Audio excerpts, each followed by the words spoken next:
Hello everyone, আসসালামু আলাইকুম। সবাইকে আমন্ত্রণ জানাচ্ছি আমাদের নিয়মিত আয়োজন নারী উদ্যোক্তার সাফল্য অনুষ্ঠানে, এবং সাথে আছি আমি হাসিনা আনসার নাহার।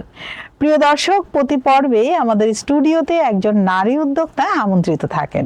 পুরো অনুষ্ঠান জুড়েই তিনি আমাদের সাথে থাকেন, তার জানা অজানা সকল তথ্য আমরা জানি, এবং তিনি কিভাবে একজন সফল নারী উদ্যোক্তা হয়ে উঠলেন সেই গল্পটাও আমরা কিন্তু তার কাছ থেকে শুনি। প্রিয় দর্শক, আজকে আমাদের স্টুডিওতে আমন্ত্রিত আছেন মাহমুদা লিমা। চলুন দর্শক, আমরা চলে যাই মাহমুদা লিমার কাছে। কেমন আছেন? আলহামদুলিল্লাহ, ভালো আছি। আপনি ভালো আছেন? হ্যাঁ, আমি খুবই ভালো আছি। মাশাআল্লাহ, আপনাকে অনেক প্রিটি লাগছে। থ্যাংক ইউ আপু, আপনাকে অনেক সুন্দর লাগছে। থ্যাংক ইউ সো মাচ আপা। আপনি তো অনেক কাজ করছেন, ব্যস্তময় সময় যাচ্ছে। তো আপনার এই ব্যস্তময় সময় এবং কি কি কাজ করছেন সে বিষয়ে আমাদের দর্শকদের একটু জানান, আপনার উদ্যোগের নামটা জানান। আমার উদ্যোগের নাম হচ্ছে এ লট অফ। তো আমার নাম থেকে বোঝা যাচ্ছে যে আমার আইটেম অনেক, লটস অফ আইটেম। তার মধ্যে ব্যাগ আছে মেয়েদের, ছেলেদের ওয়ালেট আছে, বাচ্চাদের অ্যাক্সেসরিজ আছে, স্টেশনারি আইটেম আছে, এবং হোম ডেকোর আইটেম আছে। তো আমার আইটেমগুলো সবই ইম্পোর্টেড, ইম্পোর্ট করে নিয়ে আসা। বাহ, চমৎকার চমৎকার। তো এই শুরুটা কিভাবে হলো? শুরুটা আমার গ্র্যাজুয়েশন এবং পোস্ট গ্রাজুয়েশন করি আমি ফাইন্যান্সে। তারপর আমার বিয়ে হয়ে যায়। বিয়ে হয়ে যাওয়ার পর পুরোপুরি আমি সংসার জীবনে চলে যাই। সংসার জীবন মানে খুব এনজয় করছিলাম, কিন্তু আমার আব্বুর খুব ইচ্ছে ছিল যে আমি কিছু করি। আব্বু সব সময় আমাকে বলতেন যে তুমি পড়াশোনা করেছো, ভালো রেজাল্ট করেছো, তুমি শুধু রান্নাঘরেই তোমার সময় কাটিয়ে দিবে, তুমি কিছু করবে না, তোমার পড়াশোনা কাজে লাগাবে না, তোমার ভিতরে পটেনশিয়ালিটি তুমি একটু কাজে প্রকাশ করো, দেখো। তো আব্বু চাইতেন আমি জব করি। আমার আব্বু সরকারি চাকরি করতেন, উনি চাইতেন যেন আমি চাকরি করি। কিন্তু আমার হাজবেন্ড চাইতেন না যে আমি চাকরি করি। উনি চাইতেন যে তুমি এমন কিছু করো যেন বাসায় থেকে করতে পারো। আর এর মধ্যে বাইরের মধ্যে উনি টিচিং প্রফেশনটাকে মানে সাপোর্ট দিচ্ছিলেন যে তুমি যদি খুব বেশি তোমার করতে ইচ্ছা করে তুমি টিচিং করতে পারো, এছাড়া তুমি বাসায় থেকে দেখো কি করতে পারো। তখন আমি খুঁজতেছিলাম যে কি করা যায়, কি করা যায় বাসায় থেকে। তখন আমার মাথায় বিজনেসের আইডিয়াটা আসে যে আমি বিজনেস যদি করি, এখন তো অনলাইনে অনেক সুযোগ। তো আমি আমার বাসায় বসেই আমার ফ্যামিলি মেনটেন করার পাশাপাশি আমি আমার বিজনেসটাকে চালিয়ে নিতে পারবো। আচ্ছা, তার মানে পারিবারিক সাপোর্ট অনেক ছিল আপনার? জি ছিল, আলহামদুলিল্লাহ। এখনো প্রথম আছে? দিকে খুব ছিল এটা না, কত মানে সালে? আমার বিজনেস প্রায় 2 বছর হবে। আচ্ছা আচ্ছা। তো আপনি তো ইম্পোর্টেড আইটেম নিয়ে ব্যবসা করছেন, ইম্পোর্টেড আইটেম নিয়ে কাজ করার ভাবনাটা আসলে কিভাবে আসলো? জি আপু, চাইলে তো আমরা দেশীয় জিনিস দিয়েও তো করতে পারি, বা নিজেও কিছু রেডি করতে পারি, সেক্ষেত্রে আসলে বাইরে থেকে আনাটা ঘরে বসে যখন আমি কিছু করতে চাচ্ছিলাম, তখন আমি ইম্পোর্টেড আইটেমটা বেছে নিয়েছি। এটা আমি ঘরে আমি যদি একবার সোর্সিংটা করে নিতে পারি, তখন আমি ঘরে বসেই আমার বিজনেসটাকে আমি চালিয়ে নিতে পারবো। কিন্তু আমি যদি দেশীয় কোনো কাজ করতে যাই বা আমি প্রোডাকশনে যেতে চাই, তখন আমাকে বাইরে অনেকটা সময় দিতে হবে। আর আমি তো একদমই বিজনেসে নতুন, তখন শুরু করব, তখন সেই সাহসটা অ্যাকচুয়ালি হচ্ছিল না। কিন্তু আমার ভবিষ্যৎ ইচ্ছা আছে যেন আমি দেশীয় আইটেম নিই। আচ্ছা, তো কোন কোন দেশ থেকে আপনি পণ্য সোর্স করেন? আমার প্রথম যে বেশিরভাগ পণ্যগুলো আসে চায়না থেকে, আর পাশাপাশি আমার কিছু ব্যাগ আসে দুবাই থেকে, আর কিছু জিনিস আসে হচ্ছে থাইল্যান্ড থেকে। আচ্ছা, তো মান যাচাই ও সিলেকশন কিভাবে করেন? এটা অনেক টাফ হয়ে যায়। যেমন আমাদের দেশে যে ইম্পোর্টেড প্রোডাক্টগুলো আসে, তার মধ্যে অনেক রকমের ভেরিয়েশন থাকে, কোয়ালিটির অনেক পার্থক্য থাকে। যে দেখা যায় কি, যে অনলাইনে আমরা যে জিনিসটা বেশি ফেস করি, যে অনলাইনে তো ছবি দেখে ক্রেতারা জিনিস কেনে। তখন একই রকমের ছবি বিভিন্ন পেজে বিভিন্ন সবাই একই ছবি দেয়, কিন্তু সেই ক্ষেত্রে কোয়ালিটিটা যখন ওরা সামনাসামনি দেখতে না পায়, তখন কিন্তু কোয়ালিটিটা বোঝার কোনো উপায় নেই আপু। হ্যাঁ, তো তখন সেই ক্ষেত্রে আমি যখন প্রোডাক্ট গুলো বাছাই করি বা আমি যে ইম্পোর্ট ইম্পোর্ট করে আনি, তখন আমি খুব দেখে দেখে মানে প্রোডাক্ট গুলো আনার চেষ্টা করি, যেন আমি আমার কাস্টমারদেরকে একদম কোয়ালিটি প্রোডাক্টটা দিতে পারি। তো কাস্টমারের রিভিউ কেমন এই প্রোডাক্ট গুলো আলহামদুলিল্লাহ পেয়ে? আপু, এখন আপনি তো অথেন্টিক সোর্স থেকে আনেন, জি তো সেই বিষয়গুলো নিয়ে তারা কিভাবে জি মানে এটা প্রকাশ করে যে হ্যাঁ আপনার পণ্যটা পেলাম, মানে রিভিউ গুলো কেমন, জি রিভিউ রিয়াকশন গুলো কেমন? আলহামদুলিল্লাহ আপু, আমার রিভিউ এখনো পর্যন্ত অনেক ভালো।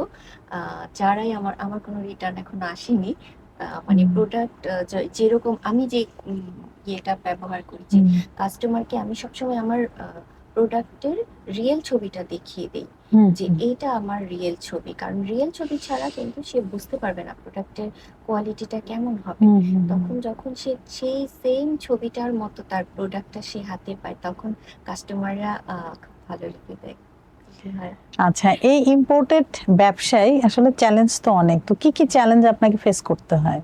আপু, এই যে আমি একটু আগে বললাম যে সবচেয়ে বড় চ্যালেঞ্জ যেটা, সেটা হচ্ছে ডুপ্লিকেট প্রোডাক্ট। মানে ছবি একই একই ডিজাইন, কিন্তু অনেক রকমের কোয়ালিটি, অনেক রকমের ভেরিয়েশন আসে। তো এটাই সবচেয়ে বড় চ্যালেঞ্জ হয়ে যায় আমরা যারা ভালো প্রোডাক্ট দিতে চাই, ভালো প্রোডাক্ট নিয়ে বিজনেস করতে চাই। তখন কাস্টমারদের কাছে আমাদের যে চ্যালেঞ্জটা হয় সেটা হচ্ছে প্রাইসিং। দেখা যাচ্ছে কি একই ডিজাইনের প্রোডাক্ট সে পাচ্ছে, সে তো ছবি দেখে কিনছে অনলাইনে, তখন একই ডিজাইনের সে অন্য জায়গায় দেখছে যে এটা থেকে কম, তখন সে কোশ্চেন করে যে আমি তো অন্য জায়গায় দেখলাম যে এটা কম, এটা আপনার এখানে কেন এটা বেশি। এই চ্যালেঞ্জটা তখন আমাকে ওই যে রিয়েল পিকচার দিয়ে বা ওনাকে বুঝাতে হয় যে আমার তো রিটার্ন পলিসি আছে, আমি ক্যাশ অন ডেলিভারি দিচ্ছি, আপনার যদি প্রোডাক্ট পছন্দ না হয় আপনি সেটা রিটার্ন দিতে পারবেন। এভাবে আর কি কাস্টমারদেরকে কনভিন্স করতে হয়। এটা অনেক চ্যালেঞ্জ হয়। চ্যালেঞ্জ, আসলে আরেকটা চ্যালেঞ্জ। চ্যালেঞ্জ হয় আপু, আমি যখন আমার প্রোডাক্ট বাইরে থেকে আনি, তখন আমি কিছু প্রোডাক্ট প্রি অর্ডার নিই। তো প্রি অর্ডার যখন নেই, তখন যখন আমার আইটেম গুলো বেশি হয়, মানে কাস্টমারদের অ্যামাউন্টটা বেশি হয়, তখন আমি কিছু টাকা অ্যাডভান্স দিই। তো অ্যাডভান্স কিন্তু সব কাস্টমাররা দিতে চায় না প্রথমে, কারণ তারা তো কোনো পণ্য হাতে নিয়ে দেখছে না। হ্যাঁ, তখন মানে এটা তাদেরকে বোঝাতে হয় বিশ্বাস, এবং তখন তারা আমার পেজের রিভিউ গুলো দেখে আমার উপর ট্রাস্ট করতে পারে। আপনার তো অনেক আইটেম, তার মধ্যে সবচেয়ে বেশি মানে অর্ডার আসছে কি ব্যাগের? আপু, ব্যাগ আছে, আবার সবচেয়ে বেশি অর্ডার আসে বাচ্চাদের আইটেম। বাচ্চাদের হেয়ার অ্যাক্সেসরিজ আছে অনেক। তো মানে বাচ্চাদের আইটেম গুলা খুব বেশি আমার অর্ডার চলে আসে। তো। হ্যাঁ, এই যে ব্যাগ আপনি আনছেন, তো আসলে বাজারে এই ব্যাগ মার্কেটের ইয়েটা কেমন, মানে প্রতিযোগিতাটা কেমন? এটা আপু অনেক প্রতিযোগিতা আছে, কারণ আমাদের দেশেও ব্যাগ তৈরি হচ্ছে, আরো বিভিন্ন মানুষও কিন্তু বাইরে থেকে আনছে, সেই জায়গায় আপনার ইম্পোর্টেড ব্যাগ এটা আসলে কেমন ডেলিভারি হচ্ছে? যে আপু হচ্ছে আলহামদুলিল্লাহ, এখনো পর্যন্ত আমি ওরকম বড় কোনো চ্যালেঞ্জ ফেস করেননি। জি, আমাদের একটা গ্রুপ আছে খতে খাঁটি, সেই গ্রুপের মাধ্যমে যখন যারা কাস্টমাররা আমার কাছ থেকে প্রোডাক্টগুলো নিয়েছে তারা রিভিউ দিয়েছে, এটা আমার অনেক বড় একটা কাজ হয়েছে। না, অবশ্যই অবশ্যই।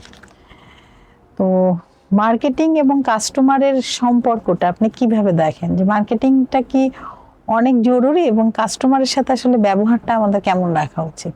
জি অবশ্যই আপু, এটা যেহেতু অনলাইন বেসিস, আমাদের কিন্তু আমাদের সব মানে যারা আমরা বিজনেস করি, আমাদের সবারই কিন্তু গুরুত্ব হচ্ছে কাস্টমার, কারণ কাস্টমারকে কিন্তু আমাদেরকে গুরুত্ব দিতে হবে।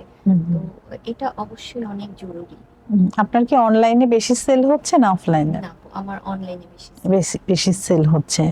তো অফলাইনে ছিল, মানে অফলাইনের ক্রেতা বলতে কি আমার পরিচিত যারা আমার ফ্রেন্ডরা আছে, রিলেটিভরা আছে, আর অনলাইনেই হচ্ছে আমার বেশি। তো কাস্টমার সার্ভিসে আপনার মূল নীতি কি? আমার কাস্টমার সার্ভিসের মূল নীতি হচ্ছে কাস্টমারকে আমি বেস্ট প্রোডাক্টটা দিব, যতটুকু রিজনেবল প্রাইসে সম্ভব বেস্ট কোয়ালিটির প্রোডাক্টটা আমি দিব। বাহ, চমৎকার। নেগেটিভ ফিডব্যাক পেলে কিভাবে হ্যান্ডেল করেন? নেগেটিভ ফিডব্যাক এখনো আল্লাহর রহমতে পাইনি। আচ্ছা, কারণ আমি সবসময় যাক কাস্টমারদের আলহামদুলিল্লাহ। কাস্টমারদের কাছে আমি সবসময় ক্লিয়ার থাকি, আমি সব হুম আগেই বলে নিই হুম যে হুম। আমার প্রোডাক্টটা এরকম হবে এরকম হবে। আম, তো সেজন্য আল্লাহর রহমতে আচ্ছা, তো ব্র্যান্ডিং বা নিজস্ব স্টুডিও বা শোরুম খোলার ইচ্ছে আছে কি? জি আপু, অবশ্যই আছে। আমার হুম এই বিজনেসটাকে আর একটু বড় করারও আমার হুম ইচ্ছা হুম আছে এবং অন্য আইটেমও এটার সাথে যুক্ত করার হুম। ইচ্ছা আছে। তো আমার ইচ্ছা আছে একটা সুপার শপ দেওয়ার, আমার যেহেতু অনেক রকমের হ্যাঁ, আইটেম, সেটাই। একটা সুপার শপ দেওয়ার হুম ইচ্ছা হুম। আছে। কোন সেক্টরটি আপনার সবচেয়ে প্রিয়? আপনি এই যে গহনা, শাড়ি, ব্যাগ এগুলো যে ইম্পোর্টেড করছেন, তো এর মধ্যে কোনটা বেশি প্রিয় আপনার? আমার মানে আমি যদি আমার ব্যক্তিগতভাবে বলি, আমার সবচেয়ে প্রিয় হচ্ছে হুম। বাচ্চাদের আইটেম। কারণ বাচ্চারা যখন আসলে রিভিউ দেয়, এগুলো মানে অনেক কিউট ওরা যে কিউট এত সুইট সুইট রিভিউ না? জি রিভিউ দেয় এবং অনেক আচ্ছা মায়েরা আছে ছবি তুলে আমাকে দেয়, তারপর ভিডিও করে আমাকে আচ্ছা দেয়। আচ্ছা। তো সব জিনিস আমি মানে আমার পেজে দিতে পারি না, কারণ অনেকের ফ্যামিলি হুম রেস্ট্রিকশন থাকে, হুম হুম বাচ্চাদের ছবি বেশি দিতে হুম চায় না, তখন হুম বলে দেয়। কিন্তু আপুরা আমি সবসময় বলি যে আপু, বেবির রিয়েকশনটা কেমন হয়, হুম হুম আমাকে একটু ভিডিও করে দিবেন, হুম আমি হুম দেখবো। হুম আপনি হুম যদি হুম পারমিশন না দেন আমি পেজে দিব না, কিন্তু হুম হুম আমি দেখবো। হুম তো হুম। ওইটা আমার খুব ভালো লাগে। আসলে ওরা অনুপ্রেরণা আরো পান, তাই অনেক না, যে বেড়ে আরো যায়। বেশি জি জি। কাজ করবেন এই বিষয়টা নিয়ে। তো সাফল্য মানে কি আপনার কাছে? সাফল্য মানে আমার কাছে হচ্ছে আহ, হুম, সাফল্য মানে বলবেন যে হচ্ছে, আচ্ছা এটা স্কিপ করেন। আচ্ছা আচ্ছা, এই যে পারিবারিক সাপোর্ট তো আপনি অনেক পেয়েছেন, কিন্তু যারা পাচ্ছে না তারা আসলে কি করবে? তারা কি হতাশ হয়ে ছেড়ে দিবে, নাকি তারা এটা চ্যালেঞ্জ হিসেবে নেবে? আসলে তাদেরকে একটু আপনি মোটিভেট করেন জি। কিভাবে? আহ, আপু, আমার কথা হচ্ছে প্রথমে পারিবারিক সাপোর্ট, আমরা মেয়ে তো প্রথমে আমাদের পারিবারিক সাপোর্টটা ওরকম ভাবে থাকে না, আমাদেরকে হুম কিন্তু হুম। বেশিরভাগ সময় প্রমাণ করতে হয়, অর্জন করে নিতে অর্জন করে হয়। নিতে হয়। হ্যাঁ, হুম হুম যে আমি যে এটা মানে করতে পারি, আমার হুম যে হুম হুম যোগ্যতা আছে, এটা প্রমাণ করে হুম হুম তখন দেখা যায় যে পারিবারিক সাপোর্টটা আসে। হুম আমি হুম নিজেও কিন্তু ফেস করেছি আপু। হুম হুম প্রথমে হুম কিন্তু আমার পরিবার থেকে বুঝতে পারছিল না যে আমি হুম মানে হুম বিজনেসটা কিভাবে করবো, কারণ হুম হুম যেহেতু হুম আমার ফ্যামিলির সবাই চাকরিজীবী, হুম হুম আমার হাজবেন্ডও চাকরিজীবী। কিন্তু হুম হুম পরবর্তীতে যখন তারা দেখলো যে না, আমি তো ম্যানেজ করতে পারছি, আমি সবকিছুই হুম করতে পারছি, হুম হুম ঘরে বসেই সবকিছু করতে হুম পারছি, হুম হুম তখন কিন্তু সাপোর্টটা এসেছে।